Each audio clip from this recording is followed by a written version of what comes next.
Претреси на повеќе локации во Скопје под раководство на обвинител од основното јавно обвинителство за гонење на организиран криминал и корупција денеска спроведуваат полициски единици на МВР против повеќе лица осомничени за лихварство и перење пари. Според информациите на Телма, станува збор за така наречена аеродромска група, а со истрагата се офатени и лица од нерези. Првичните проценки се дека станува збор за шема со вредност од 2 милиони евра.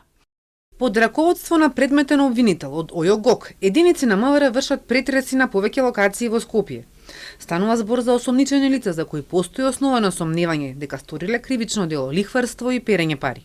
Истрагата се разгорела пред 10 дена кога во Нерези и Карпош имаше полициска акција за откривање на наркотици. Потоа се откриени злоупотреби со пари заработени со недозволена трговија со дрога, кои биле користени за лихварско позајмување, а дел од позајмиците се вртели во кругови, каде се одвивало нелегално коцкање. Во истрагата се проверуваат и сомнежи за финансиска поврзаност со фирми преку кои се испраќале парите и се переле, односно легализирале. Според информациите на Телма, еден од осомничените не е во државата и има сознанија дека е во Грција. Има сомнежи дека членови на групата учествувале и организирале подметнување на пожари на автомобили на должници кои земале пари под лихва. Се уште не е познато за точно колку локации или лица станува збор. Обвинителството најави повеќе детали дека ќе бидат споделени со јавноста по завршување на акцијата.